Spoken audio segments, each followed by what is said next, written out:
I am going live again today. It's a nice day to do some sewing, so I thought I would. I've got a few things I want to talk about today. I want to start with what's been, first of all, I want to say, for those of you who have seen my last few videos, you know that there have been some problems with them. I apologize for that. I am still on a learning curve on using live because this is something new for me. And as you know, whenever we try something new, it takes us a while to really learn how to do it well. So thank you for sticking with me. I am working out the kinks little by little. Let me know. Many of you have told me what the different criticisms you have. One of them is me saying I'm going to try very hard not to say so we'll see how it goes. But today what I want to talk about is big stitch. I am working on, this is the quilt that I've been working on for my daughter's, oh, you know what I didn't do? Oh, we're going to do that right now. Let me get my microphone up and running, and I apologize if you can't hear me well.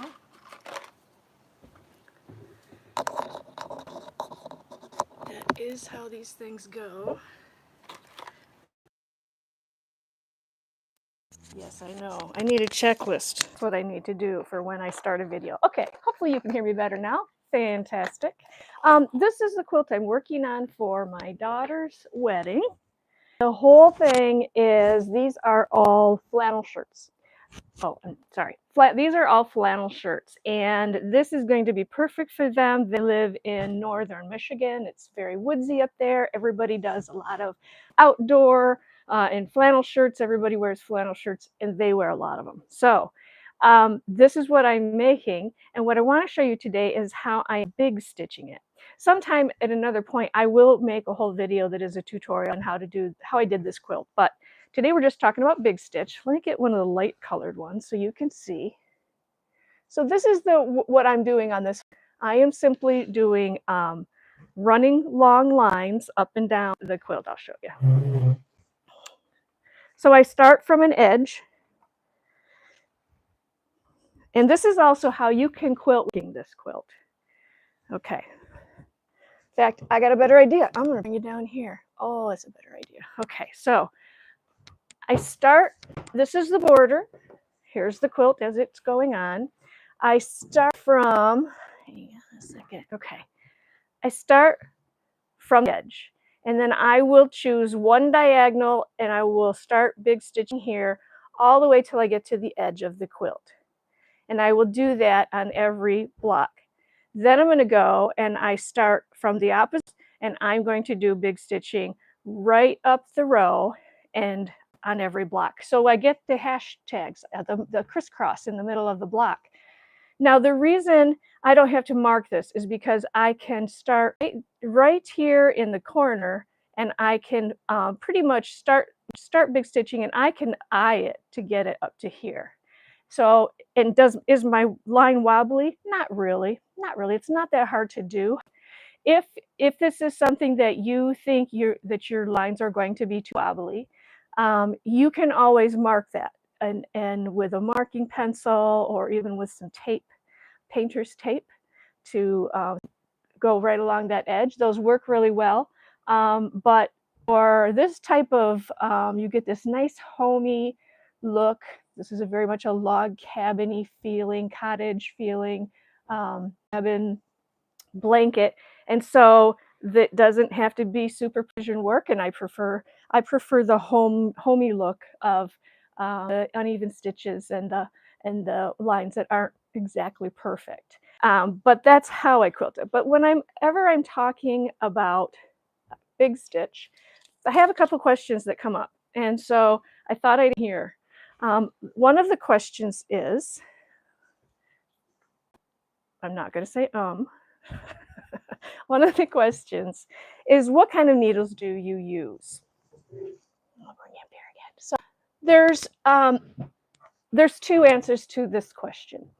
The first general answer is, you want to have a needle that is sharp on the end and that it has a large eye, because you're going to be putting embossed or pearl cotton into that eye. So it has to be threadable. What I like to use, this is the one I'm using now that I just love. This is a chenille needle, and it's a size 24, and you get a nice, really big eye and a nice point on your needles. And they're a nice length. You don't want to have a really short needle. And the reason is you want to be able to, once you get going on this, you want to be able to load your stitches. So let me tell you what that's about. Let's see if we can bring it back down here again.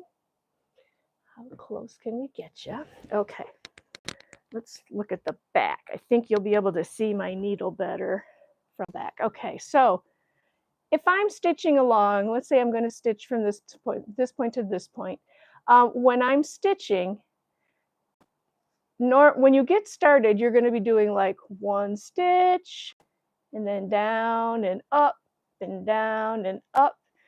That's fine for beginners, but for beginning, and that's great. Then you get with it and you realize you can load your stitches, which is you can put your needle in. I can load 2 nice size stitches. So I'm going to put it in there, here, there, and here. Now, do you see wherever you see silver, that's how big the stitch is going to be. And this is much faster. And so as you're quilting, you go in, up, a needle, pull it through, down, up. It's kind of like a scoop, down, up, kind of like a scoop, 2 on the needle. And it goes really, really quickly. As far as the next question I usually get, and by the way, if you have more questions for me, by all means, please ask me, either now or if you're watching this video later, because I'm happy to answer. But the next question I get after needles is, do you use a thimble? And the answer is yes. Put my needle away. This is my favorite thimble. It's the only one I've ever learned how to use, and that is a leather thimble. So there's like a couple kinds, but this is my absolute favorite. It is put out by Bohin, Bohin is the company, and they are there's no metal or anything in them. They are just leather. And when I put them on my finger, it doesn't have to go all the way to the end, and it really doesn't. My finger only goes about this far. But all I really need is I need to be able to have right there, that part where I push my finger, to be covered in leather. So show you again so you can, my needle back out. Day to day, getting some sewing done. I hope you're sewing while you're watching. That's always fun. Right, so again, as I put my needle in, here's my thimble, and I'm going to be quilting right to left for me because I'm right-handed. I'm going to go down, up, and I'm pushing that end. And that's what you'll find out is, as you do this without a needle, you will quickly realize why you need the needle. Because once you want to push that through, if you're using just your finger, once in a while, you're going to really hurt your finger because it's going to start digging up your skin. And you end up with a callus eventually, but I always use a thimble because there are times when you really want to push it. If you're on a seam or something, you want to push it harder, that thimble is going to be the way to do it. So thimbles is what I recommend. Now, the next question is, which finger do you wear your thimble? So I just showed you how to use the thimble on your index finger. And you can, if you're left-handed, you just go the different directions, same motion. I also will use it on my thumb. Now, this is really small for my thumb, but that's okay.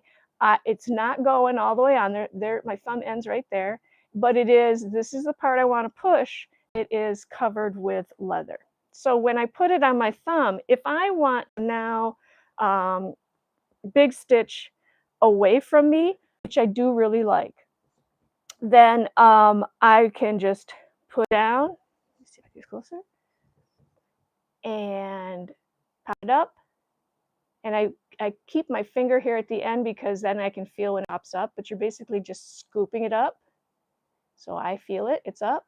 I go down again, it's up, and it's my thumb that pushes.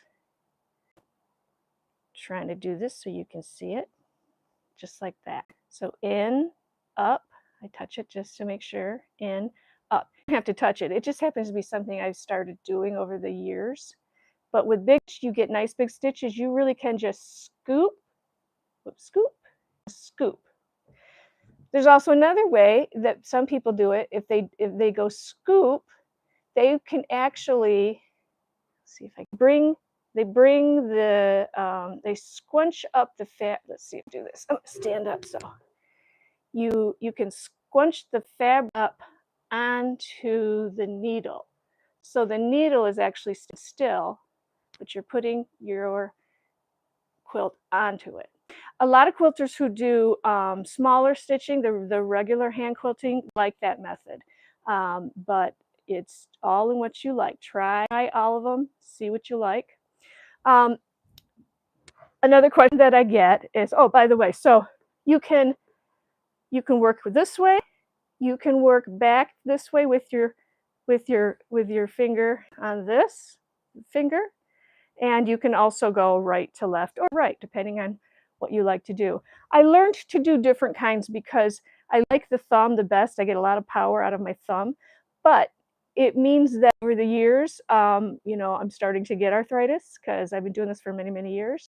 And so to save my hands and joints, I've learned to move that, go in different directions so that I'm not always using one finger all the time. That does help over time. But if you're starting, find out which ways works for you and go with that for a good couple of quilts. All right, another question that I get asked is, how do you need a hoop for your big stitch? Do you need a hoop for big stitch? And the answer is, I recommend you do not. You can, but the problem is that the area that you will be putting your hoop in is about this big. The hoops are like that size. I use a hoop when I'm doing regular quilting. So the hoop would be like on this section here, and I could tilt it up and I can work. And that's really, really nice, but it's not that great when we're doing big stitch because you're going to be moving so fast that you'll only have it a few minutes, and then it's going to be time to move it. Because what I'll do is I'll put it in the hoop, and I quilt what's in the hoop, and then that circle. Then I got to move it, and I found that to be so time consuming. It just wasn't necessary. And with big stitch, because you don't need that tiny accuracy, I found holding it without a hoop is much better. So holding your quilt, there's a couple ways you can do it. One way is when you're starting out, it's very common that people will want to use it this way. They'll be on a table and they will big stitch. They'll put one hand under. It's a big quilt. It's a really big quilt. Hang on, you get a hand under. My daughter's calling me. I sure hope she's not watching YouTube right now because this is her quilt. She doesn't make stuff. Okay. So my hand is underneath. You can do this on a table with your hand underneath, or you can do it straight from up. You can feel it. I can feel the table below and then up, table below, up. I think that's the way most beginners like to do it. They start with it on the table. I happen to have a cutting mat underneath, so if you're going to do this on your dining room table, put a cutting mat on it. I go down, feel the table, and I go up. Down, feel the table, and I go up. So I'm still loading my stitches. You can see it better back here. I'm still loading my stitches on. I can still do one stitch at a time if I want. Just that is the easiest way to learn. Once you are comfortable with that, and I usually, when I'm teaching big stitch, they start becoming comfortable with the stitching after about an hour. The first hour, they'll be very concentrating really, really hard, and because you're learning something new. and their stitches will probably be either too small, they're worried, too worried about it. Once you start understanding how the needle feels for you, how you're going to use the needle, then which direction you're going to go, and using your thumb, then it becomes less stressful, and you relax, and you really start to realize how relaxing this can be. So you can lay your quilt down on the table. You can also hold it. I said again, I know. You can also hold it by you. So I will sit on the couch just like this, and I'll have the whole quilt is here. It's huge. I just bring it all around me, and where I'm stitching, I will stitch, stitch, stitch. And because I'm doing a line, I'll then move it. My hand is underneath right here, and just keep stitch, stitch, stitch, and move it, stitch, stitch, stitch. And so you get used to how to hold it. You just got to make sure when your hand is underneath it, you're going to feel that the backing is flat. This is a quilt that's been basted. You want to baste first, so that is definitely something you want to do. And then this way you can always make sure that backing is flat, because my hand is underneath and I can feel it. So I can see there's no bubble wrinkles accidentally happening. That's the best way for me to do it. I recommend you start with something small. Now let me show you how small you can start. This is a orphan block. I said, again, there should be like a dollar jar where I have to put a dollar every time I say, This is an orphan block that I wanted to make into a pot holder. So what I have in the middle is I have the top, I have Insul Bright, so that's the substance, the kind of interfacing that reflects heat, and then I have a backing, and then I just start big stitching from one corner to the other, and you can see I've done that through the whole thing. So this gives me something smaller to work on. I highly recommend you do something like this, a few of these to get you started, so you get better, you understand more how the needle feels to you, and make sure I have the right pointed end. Here we go. And depending on what you put in the middle of your pot holder or your sample piece, it will change the lengths of your stitches, because, for instance, the Insul Bright's harder to needle through. That's okay. That's why this is perfect, because you can take big stitches, needle that through, big stitches, needle that through. So it's really forgiving. And when I went with, I'll show you from the back, you can see I did big stitch up and down for some of it, and then on the sides I did those corners horizontally. And you see the texture you get from that. These closer together stitches are fantastic for creating this texture. They're wonderful for placemats.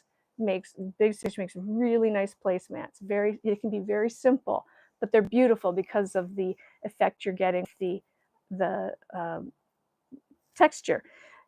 It's also something like this where we have farther apart, the lines are farther apart. You get a nice soft feel.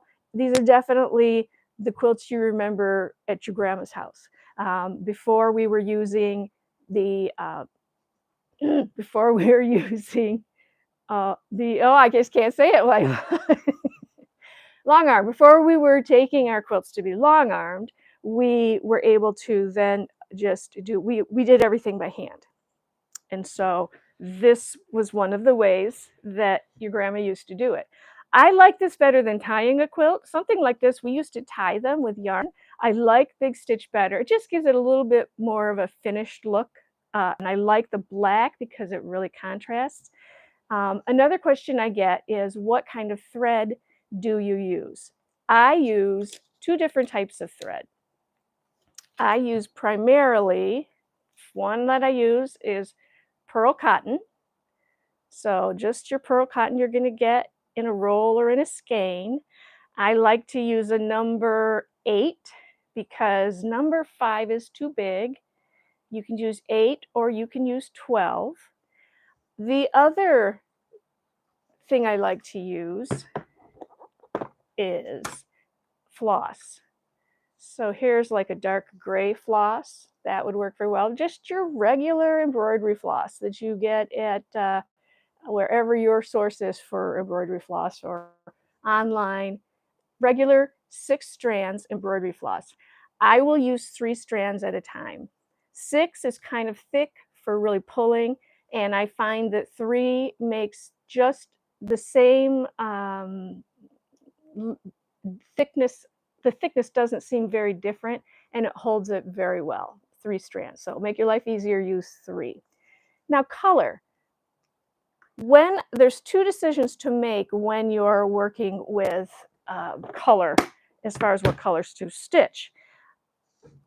There's my favorite is using all the colors that are in your quilt. So, I could red and green and yellow, and it doesn't even matter. Some of them that have a lot of color, you can use any color you want, stop and start anywhere you want. It's going to look good. It's going to look good. This one I chose to go with black because I thought that'd make a nice dramatic extra layer. This is such a busy quilt that I thought the stitching would give another extra layer of to the image of the quilt. One more thing that you would see pop out, but just once in a while. So I'm really liking that. The threads in the light green, they sink right in. You don't see those threads. However, over here they contrast, so you do see them.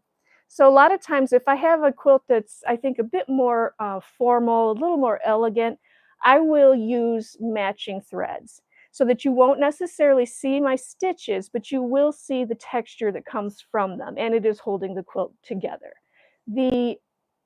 So that's a nice way to be able to make it a little more elegant, but you're getting that in. See how you don't see those stitches as much? Now, if I have a quilt that's more whimsical, more colorful, more not formal or real traditional, I will use contrasting, and I love using contrasting thread. So here the white in the green shows up really well, gives you something more visually to look at when you're looking at the project.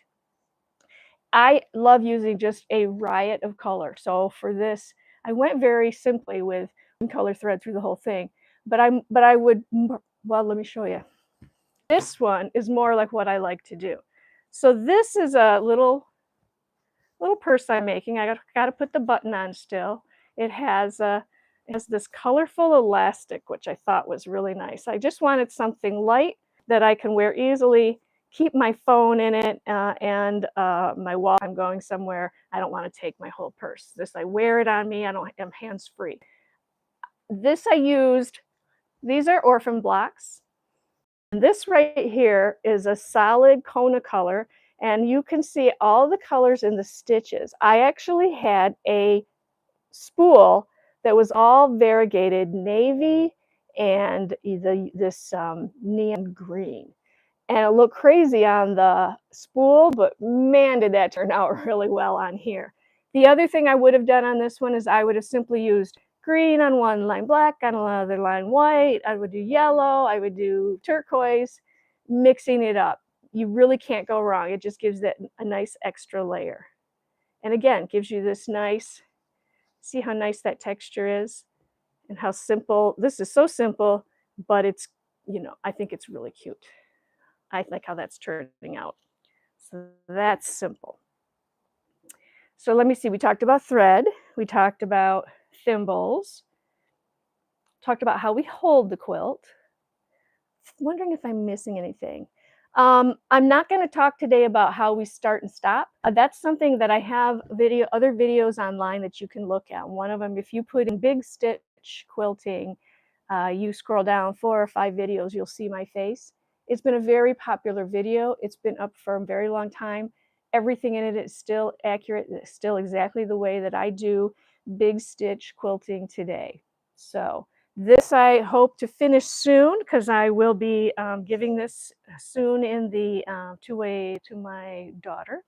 And before that, I will make a video tutorial on how to make these because this is really it's been a super fun project, and I think a lot of people like making these for people in their family. So that's all I have for today. I just wanted to pop in, talk a little bit about some of the big stitch, and thanks for joining me. We'll see you soon.